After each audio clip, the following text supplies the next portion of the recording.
Magandang araw, Senyorito Enrique. Maligayang pagbabalik ho, Senyorito Enrique. Natutuwa kaming makita kayo, Senyorito Enrique. Matagal na rin kayong hindi nakakauwi rito sa hasyenda. Iyon ang sumalubong kina Laika at Enrique, nang magpasya silang maglakad-lakad sa paligid ng hasyenda ng araw na iyon. Nagkakatipon-tipon ang mga tauhan ng hasyenda sa isang clearing sa bungad ng taniman ng mga puno ng mangga na hitik sa mga bunga. Kahit saan bumaling si Laika, ay pulos mangga ang nakikita niya sa bahaging iyon ng malawak na lupain ng Hacienda Buena Vista. Niyaya sila ng mga tauhan na nagpapahinga sa bahay kubo na iyon na walang dingding. Sahig at bubong lang ang bahaging yun, upang magkasya ang mga tauhan kapag nagpapahinga ang mga ito, pagkatapos asikasuhin ang manggahan. Natatandaan ko pa noong nandito pa kayo sa hasyenda, Senyorito. Lagi ninyong pinapakaba ang mga magulang ninyo, dahil napakahilig ninyong umakyat sa puno. Nakita niyang kumislap ang interes sa mga mata ni Enrique.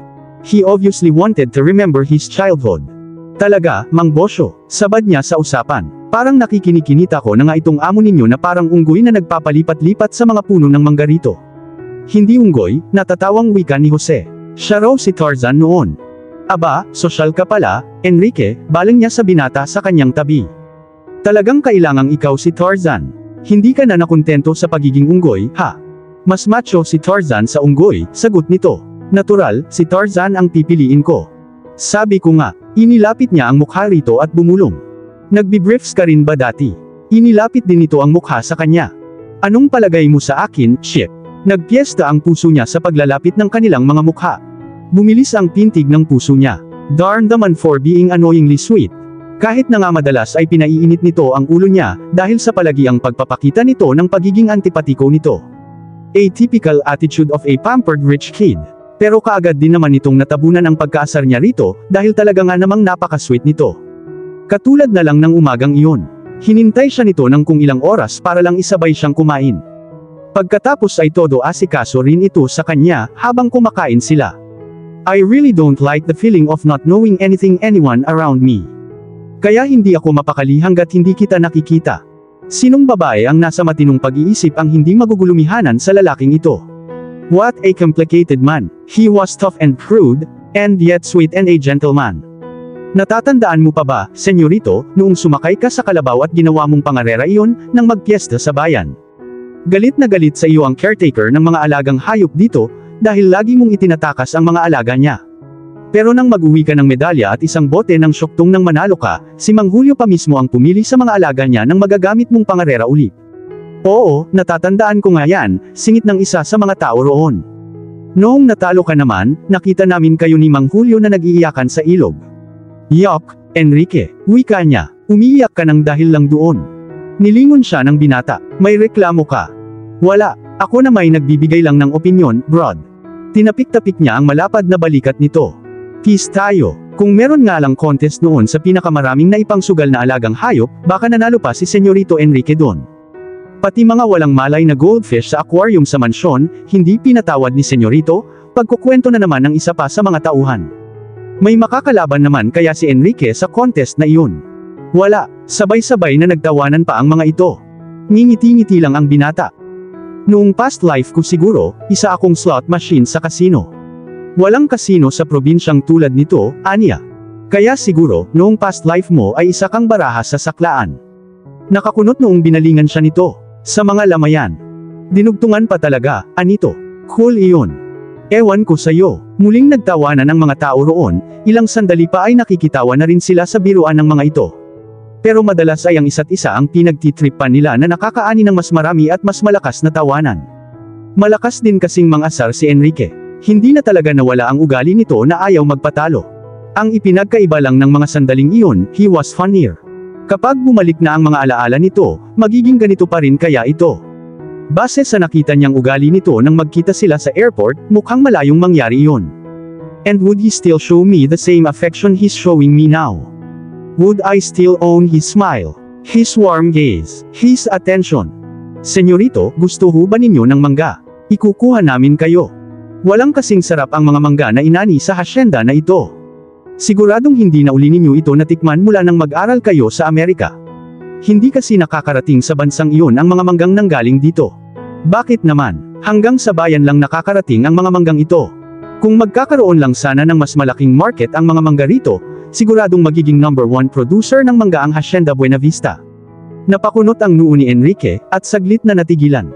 Napatitig din siya rito. Did he remember something? Hinintay niyang magkaroon pa ito ng ibang reaksyon na makakapagpatunay na may naaalala na nga ito. Lumipas na ang ilang sandali ay nananatili pa rin itong matamang nakikinig sa mga tauhan. Nakahinga siya ng maluwag. Aminado siyang kalahating parte niya ang nanalangin na sana ay hindi na bumalik ang mga alaala nito. Dahil oras na maalala na nito ang lahat, siguradong mawawala na rin ito sa piling nila ng mga taga-hacienda. Babalik na ito sa kung sino talaga ang walang pakialam na anak ng namayapang butihing do na minahal ng gusto ang naturang lupain. Tumayo ito. Ako na lang ang aakyat. Napatanga sila rito. What? Gawain ko naman ang umakyat sa mga puno noong bata pa ako, hindi ba? I still know how to be Tarzan. Napangiti siya. He seemed to have a great childhood. Magandang sign na rin siguro iyon, na hindi tuluyang mabubura ang mga alaala nito sa naturang lugar. Magbahag ka muna, nakangising wika niya. Sige, mauna ka. Ang sungit mo namang Tarzan. Imbes na mag-react ay hinawakan na lang siya nito sa braso, at inalalayang makatayo. Ikaw ang mamili ng puno na aakyatin ni Tarzan. Hindi ako mahilig sa mangga. Mabuti kung ganun. Pinagsalikop nito ang kanilang mga kamay, saka naglakad palayo sa mga nanunuksong tauhan. Wala akong kaagaw sa mapipitas ko. Hindi ka lang masungit, matako ka pa. Nagulat siya nang bigla siyang hilahin nito palapit dito. Inggit ka, he whispered near her ear, his warm breath sent shivers down her spine. Magsungit ka na rin at magtakaw. Walang salitang magtakaw. She must have been crazy for feeling this strange sensation, as he was holding her this way. But then crazy was her middle name. Kaya siguro imbes na mag-isip ng kung ano-ano ay hahayaan na lang niya ang sarili niyang mag-enjoy. Tutal naman, masarap ang pakiramdam niya na nasa tabi siya nito, at nararamdaman ang pag-iingat at pag-aasikaso nito sa kanya. And she liked the feeling of being needed by this tough, and yet sweet man. Lumagpas na naman sa mga kamay ni Laika ang inihulog na mangga ni Enrique. Pumalatak ito. Sa 10 mangga na inihagis ko sa iyo, 11 ang hindi mo nasalo. Ang OA mo naman. Aniya nang habulin ang gumulong na mangga palayo. Ikaw naman ang may kasalanan, kung bakit hindi ko nasasalo ang mga mangga, no? Parang sirang tora-tora ang paghahagis mo. Walang direksyon. Ako pa ang sinisi nito. O heto pa, teka lang. Ow! Naramdaman niya ang pagtamang malakas na bagay sa kanyang noo. Ouch! Umupo siya sa lupa. Laika, habang nakahawak pa rin ang kamay sa sugatang noo, manghang-mangha niyang pinagmamasdan ang pagbaba ni Enrique mula sa mangga sa sobrang liksi. Parang nag-flash sa kanya ang isang eksena sa isa sa mga pelikula ni Tarzan kung mabilis at pulidong nagpapalipat-lipat sa mga matataas na puno ang naturang bida. Pero hindi si Tarzan ang nakikita niya ng mga sandaling iyon. Nakadamit kasi ang isang ito. Hindi kita ang kanyang washboard stomach at six-pack abs. Sayang, Laika, are you alright? Napakurap-kurap siya nang mapagtanto niyang nasa harap na niya ang lalaking pinagpapantasyahan. Nabura ang makamundong pagnanasa niya, nang masilayan ang gwapong mukhang iyon. Laika, are you okay? Are you hurt? Oh, what am I talking? Of course you're hurt. Marahang tinanggal nito ang kamay niyang nakatakip sa kanyang noo. Pumalatak ito. This is a nasty one. Kung bakit naman kasi noo ang ipinansalo mo. Hindi pa rin niya magawang makapagsalita dahil hindi niya maialis ang kanyang atensyon sa mukhang iyon. He was too close. She felt she held her breath, afraid that if she ever made one move or breath out, he would disappear in front of her. Tila natauhan lang siya nang maramdaman ang masuyong hangin na dumampi sa kanyang noo. Si Enrique iyon. Mag-iingat ka na sa susunod, at nang hindi ka nadidisgrasya. Kaya mo ba ang sakit? Hindi siya makapagsalita, para kasing nalunod ang isipan niya ng gwapong imahe nito. It was not that she didn't find him handsome enough when they first met. Pero parang mas nagiging gwapo pa ito sa kanyang paningin, habang tumatagal at patuloy niyang pinagmamasdan ito. Siguro dahil nadagdagan ang mga bagay na nagugustuhan niya rito. Dahil habang magkasama sila, nalaman niyang hindi lang pala ito isang pretty face. May gentle side din siya kahit temporary lang yun dahil sa amnesia niya. Hindi niya napigilan ang puso na mahulog sa kanya. Nanlaki ang mga mata niya at naitakip niya sa kanyang bibig ang kamay niya upang pigilan ang malakas na pagsinghap niya. What? Nakakunot noong tanong nito. Wala akong bad breath. No way. Masakit pa ba ang noo mo? I can't be possibly in love with him. Namumula pa yan. Ang mabuti pa siguro, bumalik na tayo sa mansyon at nang malapatan niya ng cold compress. I am not in love with him. Laika, naririnig mo ba ako? Ha, nabagok na yata ng pobreng mangga na yun ang ulo mo.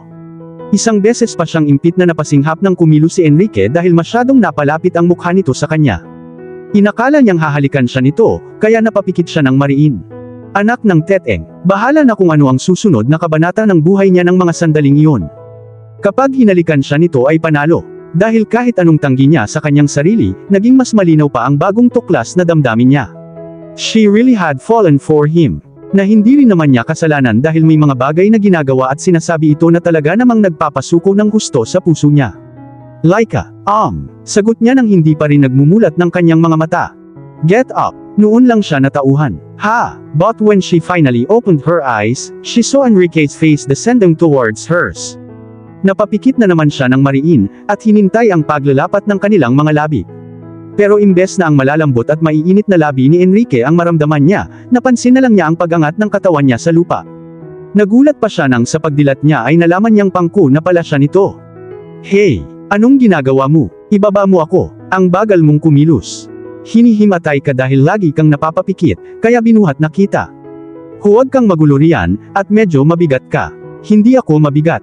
Nagpumiglas siya upang maibaba na nito ng tuluyan. Pero hindi siya pinakawalan nito. Enrique, ibaba mo sabi ako. Mamaya na, doon na sa mansyon. He adjusted her weight on his arms. Impit na napatili siya. Mabibitawan na talaga kita, kapag hindi ka nananahimik dyan. Hindi na nga siya pumalagpa, at nakontento na lang sa mga bisig nito. Kahit na parang baliw ang tibok ng puso niya sa muling pagkilala sa kakaibang nararamdaman niya para sa kanya, masaya siya.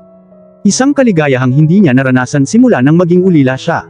Isang kaligayahan na nagmula sa kaibuturan ng puso, at naglabas ng hindi maipaliwanag na kapayapaan at katahimikan kahit na sa mabilis na pagtibok ng kanyang puso. Sinulyapan niya ang mukha ni Enrique. Hindi nga lang talaga dahil gwapo ito kaya ganoon ang nararamdaman niya para dito. Pero sigurado siya, isang tingin lang sa mukha nito ay diretsyo na agad sa isip niya ang sinasabi ng kanyang puso. Naku, senyorito, ano ho ang nangyari kay Laika? Senyorito, kailangan niyo ng tulong. Badong, huwag kang ang ipal. Nakikita mo nang ang kayang-kaya na ni senyorito si Laika, Oo nga, ikaw talaga, Badong. Yang dalawang kaing na lang ng mangga ang buhatin mo, at nang mapakinabangan ka namin dito. Mabait lang naman ako kaya nag-o-offer ako ng tulong. Oy, offer. English iyon, pa-cheeseburger ka naman. Natawa na lang siya ng pagtulungang tuksahin at pagtripan, ang isa sa mga tauhan sa manggahan. Sige, magpapa-cheeseburger ako. Lahat ay napatingin sa direksyon nila sa sinabing iyon ni Enrique.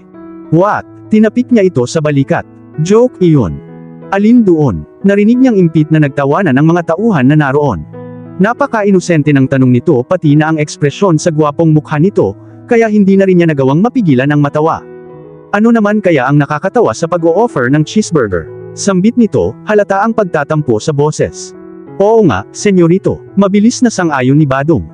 Ano ang masama roon? Ako na lang ho ang pa-cheeseburger inyo. Sige, inabot ng katakot-takot na kantsaw si Badong sa paglapit nito sa kanila. Senyorito, tulungan ko na ho kayo kay Laika. Mahigpit siyang napakapit sa balikat ni Enrique nang bigla siyang ilayo nito sa nag-aabang na mga braso ni Badong. No, kaya ko nang mag-isa si Laika. Pagkatapos ay naglakad na ito pabalik sa mansyon, habang pangko pa rin siya. Mamaya na lang natin pag-usapan ang tungkol sa cheeseburger mo. Maiwan ko na muna kayo. Nilingon niya ang mga tauhan na nakatanga sa kanila. She gave them an apologetic smile as she waved them goodbye. Ganito pala ang feeling kapag buhat ka ng iyong Prince Charming. Ang saya.